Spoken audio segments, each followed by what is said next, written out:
Go. Hello guys, welcome to Ballers in Pajamas. We are here to talk about the latest happenings in the world of football. So this episode we are going to talk about the rebuild of a fallen sleeping giant, in fact, Manchester United, where it's pretty much mediocre years for the last 5 years where they couldn't get hold of a trophy, though having reached Europa final, but there are so many criticism going around the players, the manager, the board, the owners, everything was a mess, and fans were left to dry. This is one of the biggest clubs along with. This is actually the biggest club in English club in the world, guys. The domestic success they had actually no other English club have it. Though Liverpool will say they had more European success, but still Liverpool only have one domestic trophy, one English Premier League trophy. So I guess the Liverpool fans can bite on that. So we have Gian here with me, who is a Manchester United fan for more than 2 decades, I assume. So let's get into it. So Gian, will start off with the Glazers out. How? How did it happen, Gian? The Glazers out movement. I want to hear it from you. What happened and why it is required for fans? Because I've seen so many fans united on this. Come in, man. You can literally see what they are doing. Parasites. Seriously. Give me the opportunity, I'll go and slash their necks first. So basically, this happened during Alex Ferguson after he retired. They were there since a long time, but obviously, you know how Alex Ferguson was. They wouldn't mess with him at all. He was the heart and soul of Man United. So after this all started as they started when they signed David Moyes. You saw that was the literal slip up. United winning the Premier League with Alex Ferguson and suddenly finishing seventh the year after, literally having no European football at all going into the next season. So it was a major downfall. But going into that, then you saw they didn't support any manager properly. They signed managers, expected them to perform miracles, gave them 2 3 signings, to desperate signings, maybe you can say, spent a lot of money. You can say they spent more than 1 billion on players, but they ended up didn't get the valued result. They don't have a structure, they don't have any plan. I mean, going into the thing, they bought Harry Maguire, a player like Harry Maguire for 80 million. They bought Paul Pogba for almost 90 or 100 million.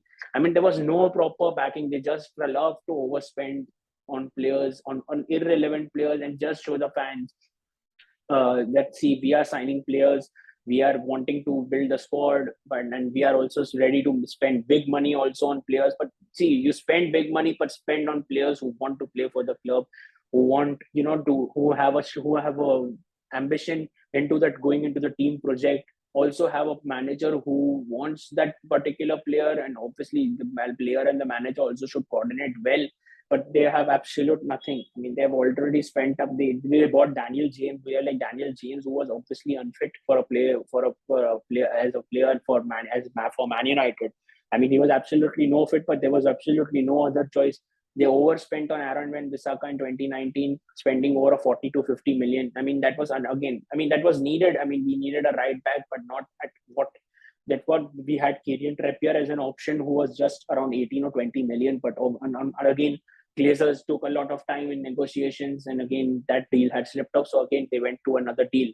Similarly, this season also we saw how United want back, how badly Man United are wanting a CDM.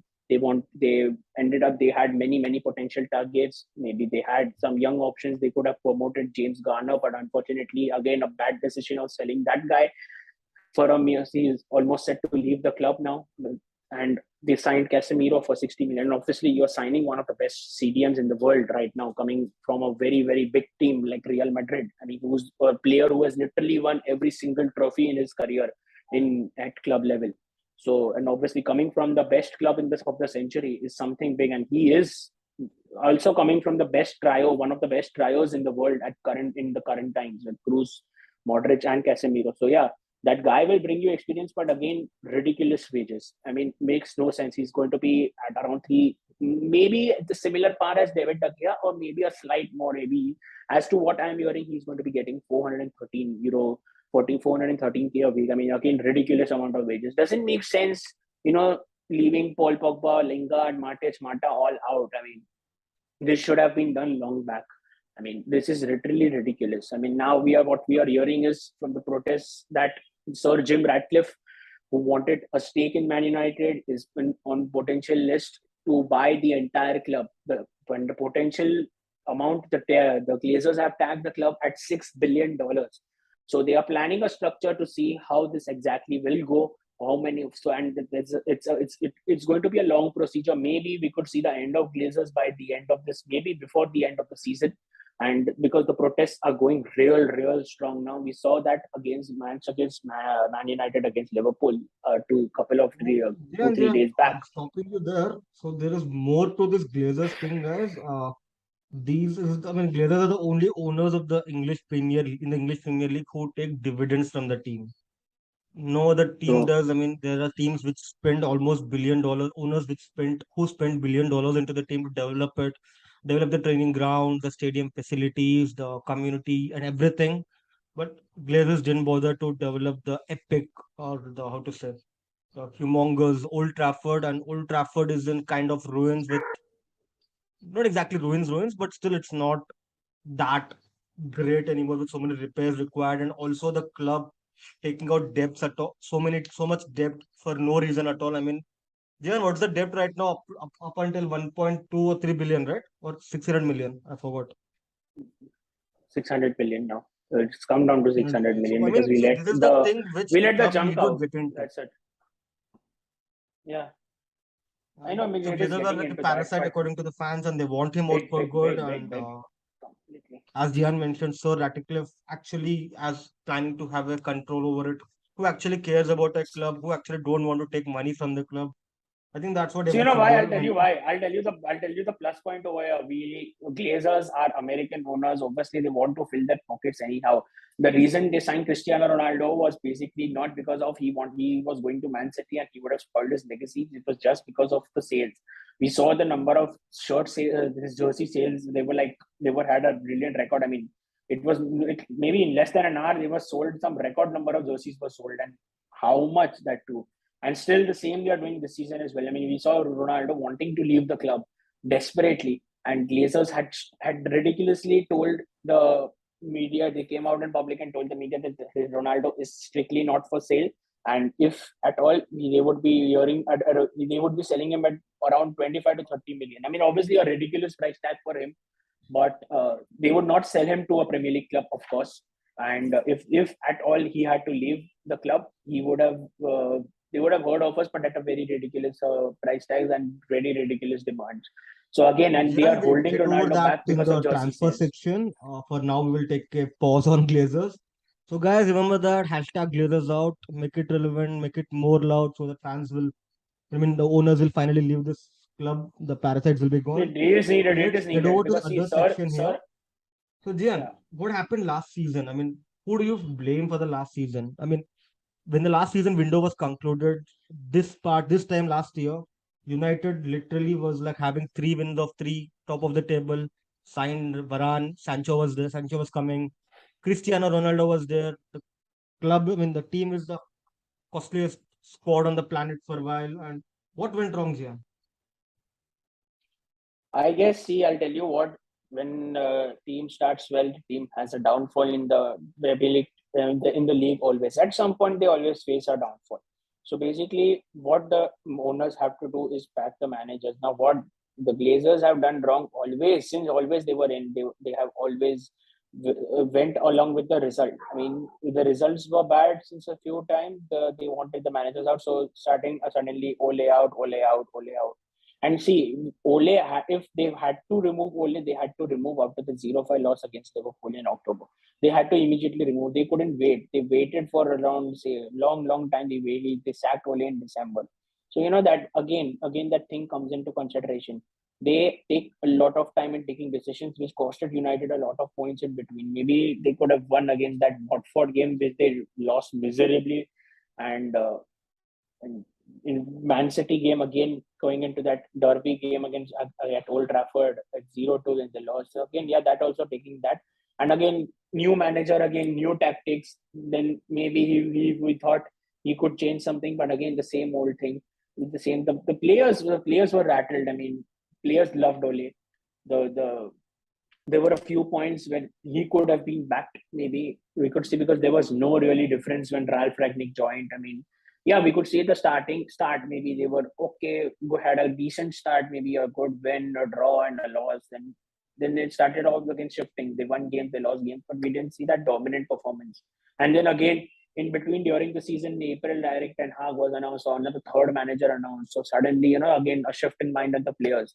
So I obviously over here also I would blame the Glazers for what they were being doing. I mean, we had Pochettino linked to us, who could have maybe done something, or maybe had Antonio Conte extremely heavily linked to us, who could have maybe done something mid-season and maybe got the team into top four. He is doing a tremendous job at Tottenham right now, but we missed that opportunity. Maybe it's a good thing we got Ten Hag in. But again, the player mindset changing three managers in one season, that really affects the players' mentality, the style of play, what the players don't know what the manager wants, and because they were used to playing the role of what previous manager wanting. So yeah, it's again I would blame the Glazers in this. And yeah, even summing up the last season, they should have, I still feel, held on to Rangnick because he might not be the greatest of coaches, but for one thing, he knows is how to build a football dynasties. I mean, the consultant role which he was offered, somehow they vetoed it back and he's out of the club. I mean, you should have kept him as a Erik Ten Hag consultant at didn't least, want man. him. I mean, he knows stuff. Erik I Ten mean, Hag didn't want him. at least, I mean, see, I mean, I don't know what was happening back then, and things were ugly at the end. Even the players lost full trust on Rangnick, but it's a messy situation at the end. So, yeah, that capped up the last season for United, which was a miserable one for the fans and the players and even the club because they barely reached Europa League. So, so let's get over to the next topic here, Jihan. What do you think of Ten Hag's inclusion? I mean, see, it was a disaster start to the season in the Premier League. I mean, losing to 1-2 to Brighton at Old Trafford, that too, and then a miserable loss to Brentford. I mean, good, fine. Reality check, fine. Good happened. But then with the strong performance carried on with Liverpool, they played some what people are claiming as one of the best performances they had over in a decade.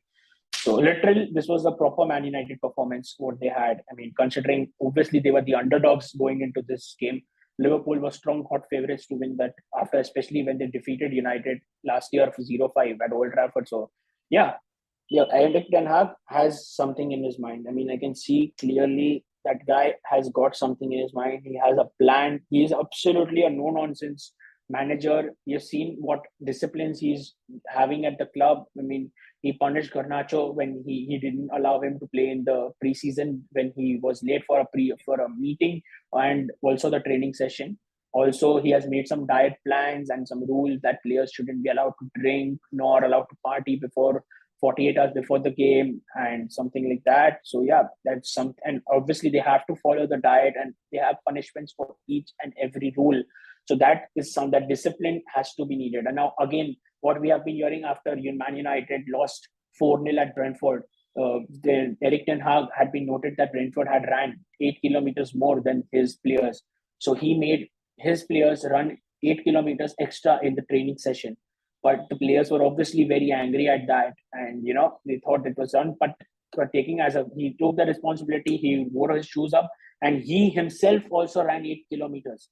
So that thing, he's taking up the responsibility. He wants this club at the topmost level. I mean, we saw what is happening now. So yeah, it's a good start to something, but this momentum has to be carried out. I mean, as you mentioned, Man United had 3 wins out of 3. They were top of the table at some point. Ronaldo, Sancho, Varane coming in, everything was going smooth, but again suddenly a downfall. But this time it is something like that. Now we have to carry out that momentum. We have got the reality check. A good win against Liverpool. Carry out the win against Southampton, Leicester, and Arsenal in the next three.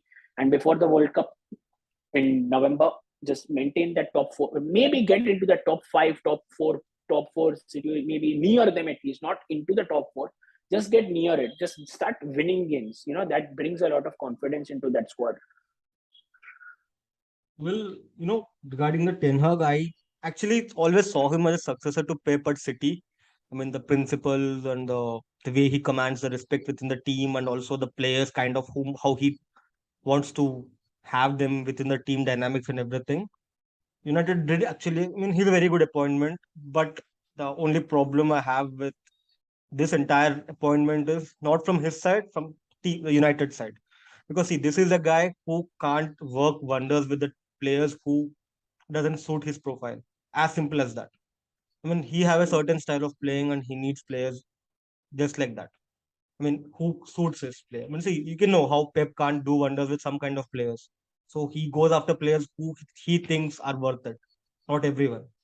So same way I feel about this, and actually it's a good thing because the whatever scouting reports the United scouting department showed it to the manager, he literally threw them away.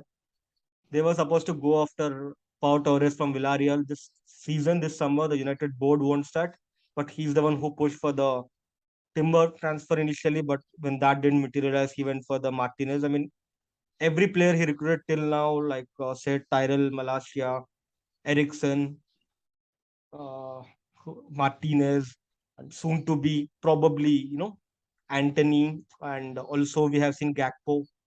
I mean, except Casemiro, everyone he had seen close and how they play, or he trained them, or they other like Ericsson was in the training session with Ajax after his cardiac arrest. So I mean, he's going with the things which he saw already, though they are not flashy names. Yeah, but the amount the United is spending is flashy anyway. But still, outside top five, who he believes that's a good thing because he trusts the squad how he wants it to be. So I do think it's a good appointment, and he's tactical because he has seen. I mean, see, with no proper, they have seen a little of his tactical genius in the last game with his Liverpool. Liverpool don't have the creativity in the middle with no Thiago, so pretty much he knew the attack is only going to come from the flanks, both the how to say wings through their fullbacks. So he made sure that that threat is neutralized, and the high press didn't work for Liverpool. So obviously Liverpool, when they didn't get what they want, is gone. I mean, they literally played it in the hands of United there. So the brain was there. He knew how to handle that. That's a good thing. That's a good signing. So head on from Ten Hag, and we do wish he will do well without too much interference from the board, obviously. So going to the next year, so what about the signings and the departures and the possible signings? What do you think? Yeah, I mean, as of now, what they're doing is fine, fabulous. I mean, we had just three signings as of Tyrell Malaysia coming in, and then Christian Dixon coming in on a free transfer. And then, am I missing out on anyone? I'm just lost. Who was the third? Alessandro Martinez, the third signing. And yeah, we thought as usual, Man United are going to like just end it there by three signings coming in every season. But they got in Casemiro. I mean, the entire 2 months they were dragging upon Frankie De Jong all the time, 85 million to the player. The poor lad who doesn't even want to leave Barcelona. He doesn't even want to join Manchester United. I mean, still Glazers were after him, going after the United folk. That too, the saga is on for almost over 60 days now. So, it's ridiculous. I mean, why do you want to sign a player who doesn't want to play for the badge, and that too at a very ridiculous amount at price tag? I mean, we saw Casemiro immediately responded to Man United's offer. He immediately said yes. He immediately left Real Madrid, and it was done in very quick succession. You can say 3 to 4 days the transfer saga was over.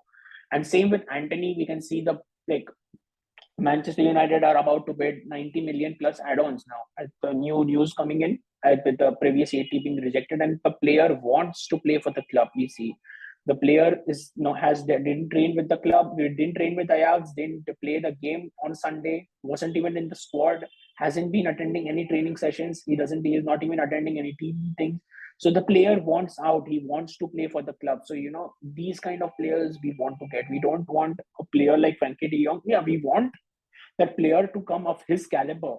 But we don't want a player who doesn't want to play for the club, who doesn't want to leave the previous club, and he's being forced out. So yeah, maybe will be a good addition. Frankie, of course, will be a fantastic addition. I mean, Frankie, Eriksen, and Casemiro would be completely threatening in Ten Hag's project or something. But again, we don't want any. It's obviously you can say the player. No player is greater than the club.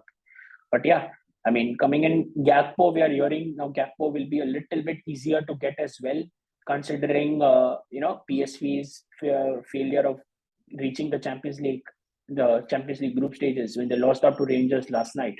So again, so that will be another good move. And if both these moves take place, fantastic. And also, you Man United are also signing one of the goalkeepers.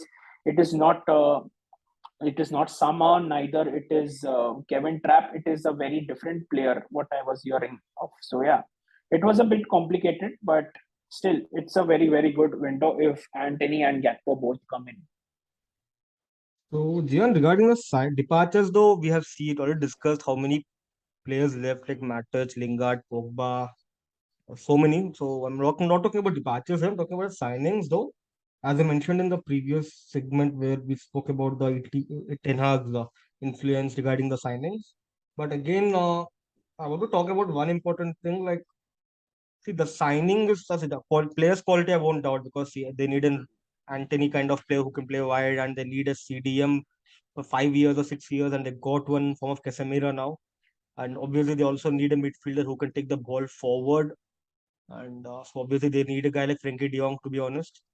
So, but the point I have is like the prices at which they're buying because see, Casemiro obviously won't have any resale value. It will be more like a Matic signing where the guy will leave up for free after 5 years if he wants to play in Europe.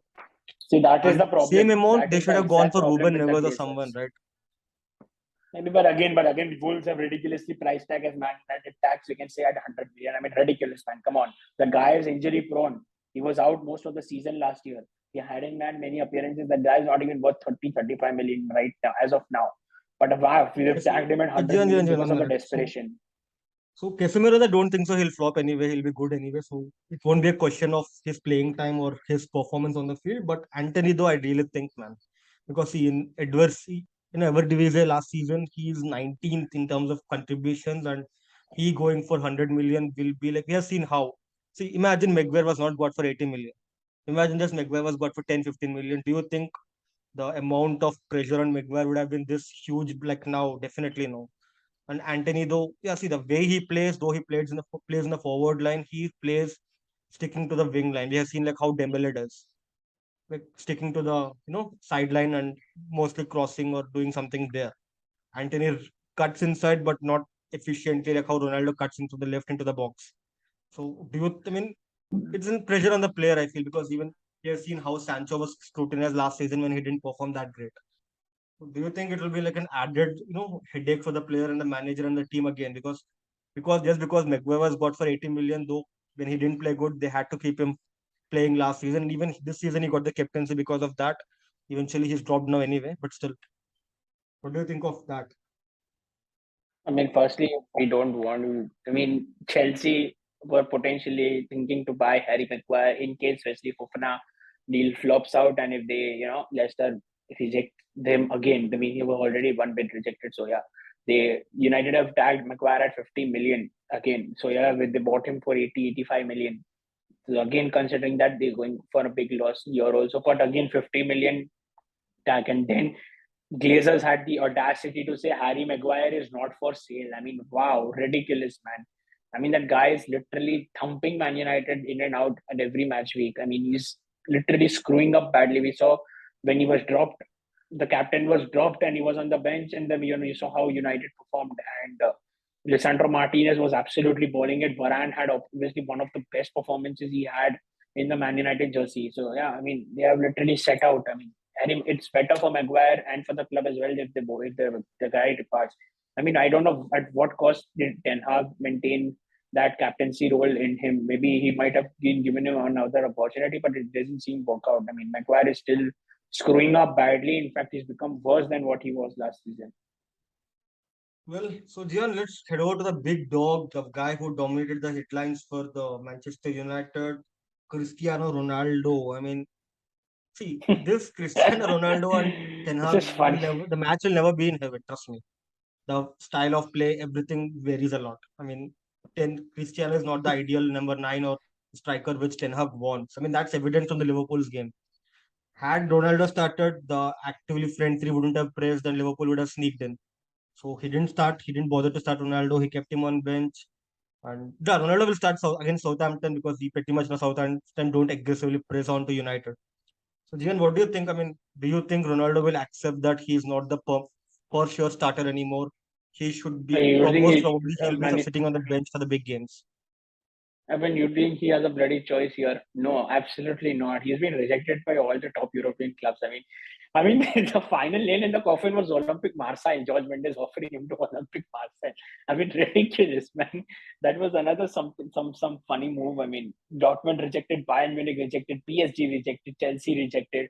Now who else are left? I mean, there is no other proper big European club left for him. So I mean, they tried to get him. I mean, Monaco tried to attempt to sign him, but when they heard about his wages, they immediately backed off. I mean, at 50% also, they wouldn't even try and sneak in. And even for Olympic Marseille, I mean, how the hell?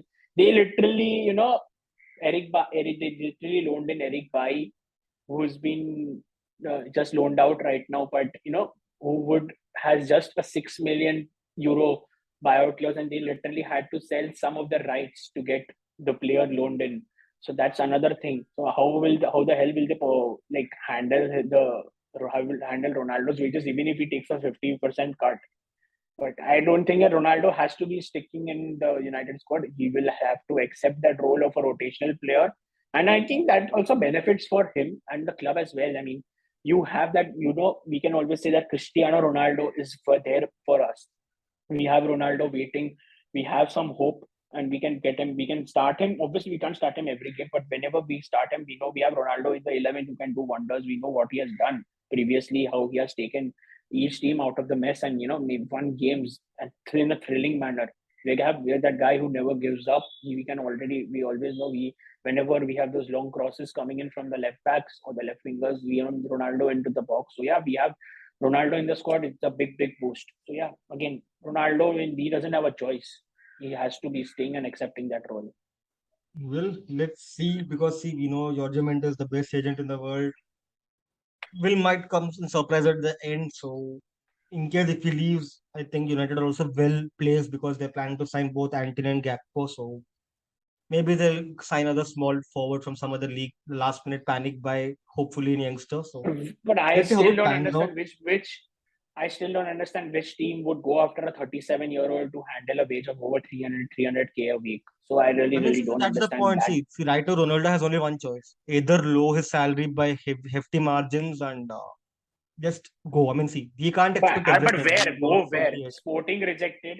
Every club has rejected Ronaldo taking in. And because see, every club knows what the player wants. I mean, you can't send Ronaldo for just 1 year and just let him leave. I mean, the club also has the particular club also will be having some kind of an ambition. Like a club like Bayern, he would have been a good fit at Bayern, but Bayern are well placed right now. They don't need a player like Ronaldo. He doesn't even fit that style of play over there. Dortmund maybe needed no Ronaldo, but they don't really seem to take a 37-year-old. They already got a replacement for Sebastian Haller. See, So listen, if you again, ask me and one also thing, it's a which yeah. philosophy Ronaldo suits, I'll say only two teams, man. Either send him to Real Madrid because Ancelotti doesn't bother playing with the old legs up front. We have seen with Benzema and Co. He'll make sure Vinny is the one who Vinny Valverde runs for the old people, so it works. And one more manager who can actually get the best out of Ronaldo without hurting the team dynamics is Jose Mourinho. Go to Roma, but again, doesn't matter because they also play in Europa League. Maybe if Roma were in Exactly, Champions exactly. League, would have been an attractive No, no, no, proposition no, for no, them. no, no, no. And secondly, they already have Tammy Abraham, who's already in prime form right now. They got Paulo Dybala for free. So why do they want Ronaldo? I mean, Abraham is in top form. Why Probably. I'm will just saying why the will managers Mourinho who go can and actually bench? get the Yeah, best out of Ronaldo. Even Zidane, who is managing now, it but doesn't he's make not in sense. the I man. mean, yeah, he was linked to Roma, but why? Why will he go to Roma instead? Stay in Man Well, United let's only. move from this transfer topic, Jian. So we discussed already how Anthony Gakpo and one more backup goalkeeper might come. So guys, that's it regarding our transfer. So we'll head over to the final one. Jian, so what are your expectations regarding this season? I mean, upcoming season. What do you expect? I mean, how will United fare in the tournaments? Multiple tournaments. Where will they finish? Uh, Will they win anything? So see, starting with Premier League, obviously, I would love them to get into the top four. I mean, right now, obviously, it's the start of the season. They are 14th and all. Then the point similarities are they're just 4 points behind the fourth position. And it's a very long, but yeah, I see them in top four at least with the games going in. I hope they carry that momentum. Talking about Carabao, they just uh, draw. They in the yesterday's draw they got Aston Villa, who we will be playing in the round three of the tournament at Old Trafford. That's a long way to go though. It's seventh or eighth. But yeah, I want Man United to win the Carabao at least. So at least some kind of a momentum, that silverware awareness, and also the FA Cup at least. So that gets the momentum going. And obviously, icing on the cake would be Europa Trophy. So I can see at least two trophies winning this season. Well, right now, if you It ask would be a me, big boost, though. It would be a big boost. I don't think they will win any of the FA, Carabao, or Europa League just because they don't have the adequate squad depth yet. And this season, it's not possible because already they are getting spending so much. So, I mean, these are the competitions you bank on your depth to get through. So, this is, I mean, that's what I experienced from Barcelona last season, where Xavi had only a specific set of players who were tired, burned out at the later end and got screwed. So, I can relatively say from that experience. But Premier League, though, I think top four is up. The fourth position is up for grabs, according to me, because honestly, seeing the entire season, I don't think Chelsea and Liverpool are good enough, man. I mean, there is a difference between a bit of a slump of form, and they're not playing good. Arsenal are too good this season, and Spurs are actually good this season. I mean, they lost only 2 points in that North London derby, which is an away one, so they'll be happy with it anyway. And obviously, City are will cruise through, so three positions, I don't think so will be a change. But Chelsea, I have seen how inconsistent or how many loopholes are there in the squad. I mean, we have seen how Leeds exploited each one of them. And honestly, Chelsea, though they might get Aubameyang, they still need a good midfielder, just like how United needs. They also need a guy like Frankie De Jong. And yeah, coming to the Liverpool, they do need to sign players. When I mean, see, they have one of the best managers on the planet, though he gives lame excuses every time when he lose. But if you don't back the manager, doesn't matter. You can't win. What is the good? I mean, see, this guy cracked the 90-point barrier thrice in Liverpool. He won only the title once. And that once also when like they were too good, and obviously Man City fell off that season. But pretty much they have to spend money, just give the profiles he needs. So that's it, guys. My expectation on this United squad for this season. But I do think they'll play very good. I mean, the style of play won't be boring like how it's under Ole or Mourinho. That's what I can guarantee. At least the fans will be entertained though they lose the games occasionally and draw those. So, yeah, so concluding notes, do you want to say anything? Glazers out, get lost. That's it. Okay, Glazers out, guys. So, this is our first episode regarding rebuilding of clubs. We'll be back with another episode where we talk about the FC Barcelona. Well, that's more of a popcorn stuff. We will discuss more with that. But, guys, our next episode is going to be on the UCL draw, which is scheduled to take place in next few hours. So we'll analyze the group stages with more guys coming in. So that's it, guys, from now. And thanks for listening and stay tuned for awesome content.